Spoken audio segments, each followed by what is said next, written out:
Hello मेरे प्यारे बच्चों, आज हम लोग लेकर आए हैं कक्षा 10वीं के प्रयोग विज्ञान से संबंधित एक वीडियो। यहाँ पर हम लोग कक्षा 10वीं में जो प्रायोगिक परीक्षाएं होती हैं उसमें विभिन्न उद्देश्य और आपके प्रोजेक्ट के उद्देश्य, प्रयोगों के उद्देश्य पुस्तक के पिछले हिस्से में दिए होते हैं। यहाँ पर पुस्तक के पेज क्रमांक 343 में जो प्रयोग दिया हुआ है, अम्ल क्षार एवं लवण की उपस्थिति का मान पीएच पेपर की सहायता से ज्ञात करना। आज इस प्रयोग के बारे में हम अपने इस वीडियो में बात करने वाले हैं। तो चलिए देखते हैं कि ये जो हमारा टाइटल है प्रयोग का, उसका मुख्य उद्देश्य क्या है। इसका उद्देश्य हमारे आसपास उपस्थित विभिन्न पदार्थों जैसे मिट्टी का घोल, फल का रस, दूध, निरमा का पानी या जो भी हमारे आसपास पदार्थ हैं उपलब्ध, उनका पीएच मान क्या है और उस पीएच मान के आधार पर उनकी प्रकृति कैसी है, अम्लीय है, क्षारीय है या उदासीन है, इसके बारे में हम लोग ज्ञात करेंगे। आप लोग जानते हैं कि पीएच पेपर जो है एक इंडिकेटर की तरह काम करता है और इसकी सहायता से हम जान सकते हैं कि कोई भी पदार्थ अम्लीय, क्षारीय या उदासीन है ना। अगर पीएच पेपर किसी वस्तु के साथ में आने पर अपने रंग में जो भी परिवर्तन करता है, उस रंगों के आधार पर एक पीएच स्केल होता है और उसके रंग परिवर्तन के आधार पर उसमें नंबरिंग दी होती है 0 से लेके 14 तक। ठीक है, अगर 7 नंबर आता है तो आपका जो पीएच मान है वो उदासीन होता है। जैसे जल का पीएच मान 7 होता है, ठीक है, तो जल कैसा होता है, उदासीन प्रकृति का होता है। और इसी तरीके से अगर 7 से कम आ रहा है तो उस कोई भी पदार्थ है, अगर उसका पीएच मान आपका 7 से कम आ रहा है तो वो अम्लीय प्रकृति का होगा, और अगर उसका पीएच मान 7 से अधिक आ रहा है तो वो क्षारीय प्रकृति का होगा। तो इसी के संबंधित जो है ये आपका प्रयोग है। आगे देखते हैं। उद्देश्य के पश्चात हमको जो प्रयोग करना है उसमें हम क्या क्या आवश्यक सामग्री लेंगे। तो परीक्षण के लिए हमको विलयन बनाना है। विलयन आपको अशुद्ध जल में बनाना है। जो भी आप पदार्थ लेंगे, जैसे मिट्टी लेंगे, फल का रस लेंगे, दूध, साबुन का घोल, सिरका, बेकिंग सोडा, जो भी चीज़ लेने हैं, इन सब के 10-10 ml का आपको विलयन बनाकर रखना है अशुद्ध जल में। कितनी वस्तुओं का आपने यहाँ पर अवलोकन किया है परीक्षण में, उतनी आपको परख नलियों की आवश्यकता होगी। परख नलियों को रखने के लिए परख नली स्टैंड, और जो हमारा विलयन है उसको पीएच पेपर पर डालने के लिए आपको ड्रॉपर की आवश्यकता होगी, पीएच पेपर की आवश्यकता होगी, और पीएच चार्ट जिसमें विभिन्न रंगों पे अलग अलग अंक दिए होंगे जिसके आधार पर आप उसका पीएच मान ज्ञात करोगे। ठीक है, और अशुद्ध जल की आवश्यकता होगी घोल बनाने के लिए। तो ये आवश्यक सामग्री जो है आप नोट कर लीजिएगा। वाइवा में अक्सर जो आते हैं बाहर से पूछने के लिए, उन लोग यही पूछते हैं कि आपने कौन कौन सी आवश्यक सामग्रियों का प्रयोग किया है। तो हमको आवश्यक सामग्रियां ज्ञात होना आवश्यक है। यहाँ पर देखिए, पीएच मान ज्ञात करने का जो सिद्धांत है, पीएच किसी विलयन की अम्लीयता या क्षारीयता का मापन है। ये सिद्धांत को आपको याद कर लेना है। इसका मान 0 से 14 तक होता है। पीएच का मान अगर 7 से कम है ना, 0 की ओर बढ़ रहा है तो पदार्थ अम्लीय है। अगर 7 है पीएच मान तो उदासीन है, और अगर पीएच मान 7 से अधिक है तो वो पदार्थ क्षारीय प्रकृति का होगा। अच्छा, यहाँ पर एक प्रश्न आपसे अक्सर पूछा जाएगा कि पीएच का अर्थ क्या होता है। तो ये पीएच का अर्थ क्या होता है, इसको मैं आपको वीडियो के अंत में बताऊंगी। तब तक आपको अगर पता है तो आप कमेंट बॉक्स में कमेंट करके बताइए कि पीएच का अर्थ क्या होता है। अब यहाँ पर देखेंगे, विभिन्न परख नलियों में हम लोग हमारे द्वारा जितने भी पदार्थ लिए गए हैं उनको घोल बनाकर 10 ml का अशुद्ध जल के अंदर ले लेंगे। स्वच्छ परख नलियाँ लेनी है, उनमें विभिन्न विलयन तैयार करने हैं। ड्रॉपर की सहायता से उनको पीएच पेपर पर डालना है और पीएच पेपर का रंग देखना है और उसकी पीएच चार्ट से तुलना करना है। ये देखिए, येलो कलर में आपको दिख रहा होगा ऊपर में जो पीएच पेपर है। यहाँ पर ये देखिए, ये हमारा पीएच पेपर है। इस पीएच पेपर में जब हम ड्रॉपर की सहायता से कोई भी पदार्थ को यहाँ पर डालेंगे तो उसके रंग में जो परिवर्तन होगा, नीचे दिए गए पीएच स्केल के विभिन्न रंगों से हम उसकी तुलना करेंगे कि हमारे पदार्थ का यहाँ पर पीएच पेपर में डालने के पश्चात पेपर के रंग में कौन सा परिवर्तन आया है, ठीक है। और उस मान को हम अपनी तालिका में नोट करते जाएंगे।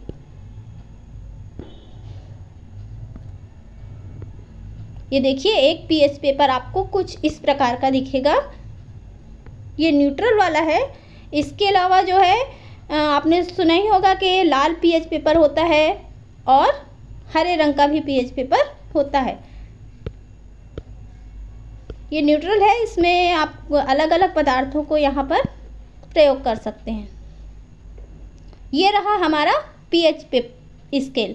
पीएच स्केल में आप देख रहे होंगे 0 पीएच, 1 पीएच, 2 पीएच, जैसे जैसे हमारे पीएच का मान बढ़ता जा रहा है 0, 1, ये क्या है, घोर अम्लीय पदार्थ हैं, ठीक है। उसी तरीके से 2, 3, 4 इनकी अम्लीयता क्रमशः कम होती जा रही है। 6 और 7, ठीक है। 7 जो है वो हरे रंग का है, पीएच स्केल में दिखा रहा है। जैसे आपका जल है, आसुत जल अगर आप प्रयोग करेंगे और उसको पीएच पेपर पे डाल के देखेंगे तो वो हरा रंग ही दर्शाएगा, क्योंकि आसुत जल जो है उदासीन होता है। उसी प्रकार से जैसे जैसे पीएच स्केल में संख्याएं बढ़ती जा रही हैं 8 से लेकर 14 के बीच में, तो यहाँ पर रंग जो है फिर परिवर्तित होते जा रहे हैं और धीरे धीरे वो कैसा होता जा रहा है, नीला होता जा रहा है।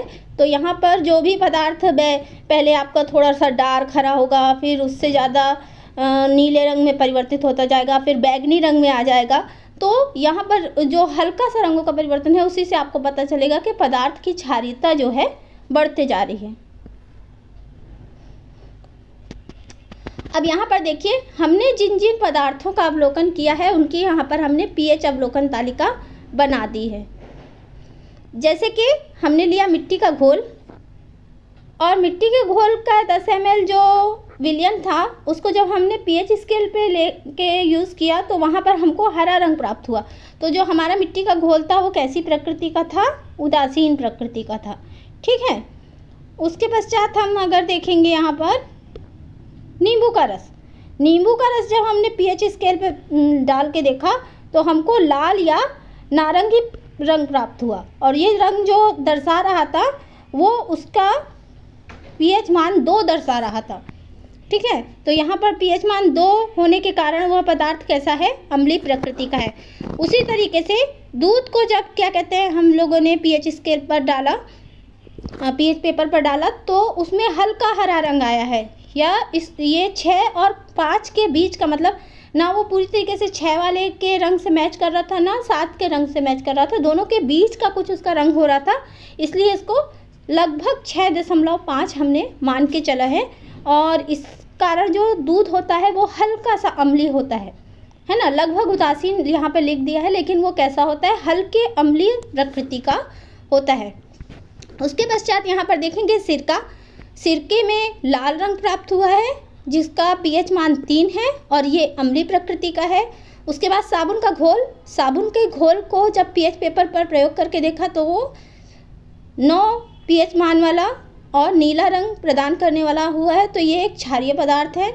उसके बाद बेकिंग सोडा का घोल, बेकिंग सोडे के घोल को जब हम लोगों ने पीएच पेपर पर डाला तो वहाँ पर हल्का नीला आसमानी जैसा रंग आ गया, जिससे हमको उसका पीएच मान 8 प्रदर्शित होता दिखा है।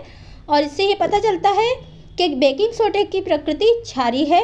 उसके पश्चात सोडा वाटर, सोडा वाटर में चूँकि आपको पता है कि कार्बन डाइऑक्साइड गैस होती है, और कार्बन डाइऑक्साइड गैस जो होती है वो अम्लीय प्रकृति की होती है। जब हमने इसको सोडा वाटर के घोल को पीएच पेपर पर प्रयोग करके देखा तो हमको पीला रंग प्राप्त हुआ जिसका पीएच मान 5 है और इसकी प्रकृति जो है अम्लीय है। इसके पश्चात जो डिटर्जेंट पाउडर होता है हम लोग का निरमा, जिसको हम लोग घरों में प्रयोग करते हैं, इसके घोल को जब हम लोगों ने पीएच पेपर पर डाला तो गहरा नीला रंग प्राप्त हुआ और इसका पीएच मान हमको 10 मिला, जिससे ये पता चलता है कि निरमा का घोल क्षारीय है ना, क्षारीय प्रकृति का होता है। तो इस तरीके से आप चाहें तो पीएच पेपर लेके अन्य पदार्थों के घोल बनाकर भी इस सारणी में आप वहाँ पर उसको ऐड कर सकते हैं।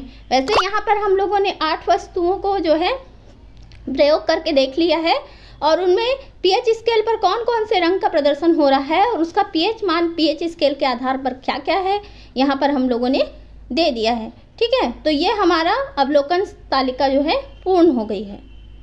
अब इस अवलोकन तालिका को देखकर हमको क्या क्या निष्कर्ष प्राप्त होते हैं, इसकी ओर चलते हैं।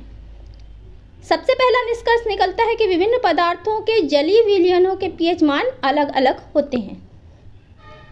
दूसरा है अम्लीय पदार्थों का पीएच मान 7 से कम और क्षारीय पदार्थों का पीएच मान 7 से अधिक होता है। तीसरा है पीएच पेपर की सहायता से किसी भी विलयन की प्रकृति ज्ञात की जा सकती है। अब पहले निष्कर्ष के बारे में थोड़ा सा चर्चा कर लेते हैं। जैसे विभिन्न पदार्थों के जलीय विलयनों के पीएच मान अलग अलग होते हैं। असल में जो पीएच मान होता है वो किसी विलयन के अंदर उपस्थित हाइड्रोजन आयन या हाइड्रोक्सिल आयन, इनकी उपस्थिति के आधार पर ही ज्ञात किया जाता है। अगर हाइड्रोजन आयन की उपस्थिति ज़्यादा है तो उस पदार्थ की प्रकृति अम्लीय होगी। अगर हाइड्रोक्सिल आयन की उपस्थिति ज़्यादा है तो उसकी जो प्रकृति है विलयन की वो क्षारीय होगी।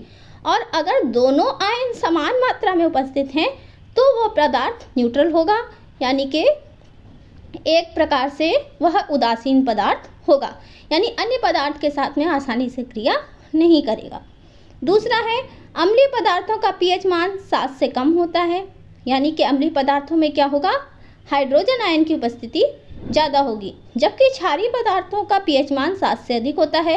इनमें हाइड्रोक्सिल आयनों की उपस्थिति ज़्यादा होगी और न्यूट्रल में तो आप जानते ही हैं, उदासीन में दोनों की उपस्थिति कैसी होगी, समान होगी। लवण में भी वैसे ही होता है न्यूट्रल में कि हाइड्रोजन और हाइड्रोक्सिल दोनों आयन की उपस्थिति एक समान होती है। पीएच पेपर की सहायता से किसी भी विलयन की प्रकृति ज्ञात की जा सकती है। कौन सी प्रकृति ज्ञात की जा सकती है, अम्लीय अथवा क्षारीय प्रकृति। ठीक है, पदार्थ अम्लीय प्रकृति का है यानी कि उसमें हाइड्रोजन आयन की उपस्थिति ज़्यादा है या नहीं, ये किसकी सहायता से हम आसानी से ज्ञात कर सकते हैं, पीएच पेपर की सहायता से ज्ञात कर सकते हैं। आगे देखते हैं, इस प्रयोग को करते समय हमें क्या क्या सावधानियां बरतनी चाहिए। जैसे प्रत्येक परीक्षण के लिए स्वच्छ ड्रॉपर का उपयोग करें। ऐसा नहीं है कि हमने क्या कहते हैं जिससे सोडा वाटर का प्रयोग किया उसी से फिर ड्रॉपर से हमने दूध को भी प्रयोग कर लिया। क्या है कि हम यहाँ अम्लीय और क्षारीय दो अलग अलग प्रकार के पदार्थों को उपयोग कर रहे हैं ना, और हमको न्यूट्रल भी जानना है यहाँ पे उदासीन पदार्थ को। तो सब अगर आप 8 अलग अलग पदार्थों का प्रयोग करके और उसका परीक्षण कर रहे हैं तो उसके लिए आपको 8 ड्रॉपर की आवश्यकता होगी, या जिस ड्रॉपर को आप प्रयोग कर रहे हैं उसको बार बार आपको आसुत जल में धो के और उसको पुनः प्रयोग करना पड़ेगा, ताकि जो पिछला वाला पदार्थ है उसकी प्रकृति से अगले पदार्थ की प्रकृति जो है प्रभावित ना हो, क्योंकि इससे आपकी जो अवलोकन तालिका है उस पर असर पड़ सकता है। दूसरा है सभी विलयन आसुत जल से तैयार करें, क्योंकि आसुत जल न्यूट्रल होता है और वो विलयन की प्रकृति को प्रभावित नहीं करेगा। तीसरा है पीएच पेपर का प्रयोग सावधानी से करें। पीएच पेपर आपको सूखा हुआ लेना है, पहले से ही किसी प्रकार के अन्य पदार्थों से प्रभावित पीएच पेपर का उपयोग नहीं करना है। रासायनिक विलयनों को सूंघे या चखें नहीं। ठीक है, अब जैसे यहाँ पर हम लोगों ने डिटर्जेंट का प्रयोग कर रहे हैं, है ना, या बेकिंग सोडा का प्रयोग कर रहे हैं, तो कई प्रकार के रसायनों का जब हम यहाँ पर विलयन बना रहे हैं तो उनको हमको चखने की आवश्यकता नहीं है, क्योंकि वो हमारे लिए हानिकारक भी हो सकते हैं। अब क्योंकि हमारा प्रयोग तो पूरा हो गया, हम जितना हमको रिटर्न में लिखना था या डायग्राम में बनाना था वो हम लोगों ने देख लिया है। अब हमको यहाँ पे वाइवा में क्या क्या प्रश्न पूछे जा सकते हैं। तो मैंने आपसे शुरू में ही पूछा था कि पीएच का पूरा नाम क्या है, तो कई लोगों ने कमेंट में लिख भी दिया है, लेकिन एक बार फिर से देख लेते हैं। Potential of hydrogen.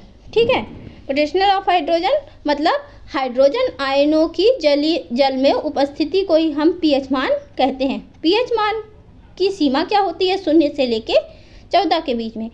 पीएच 7 का अर्थ क्या होगा, विलयन की प्रकृति कैसी है, उदासीन।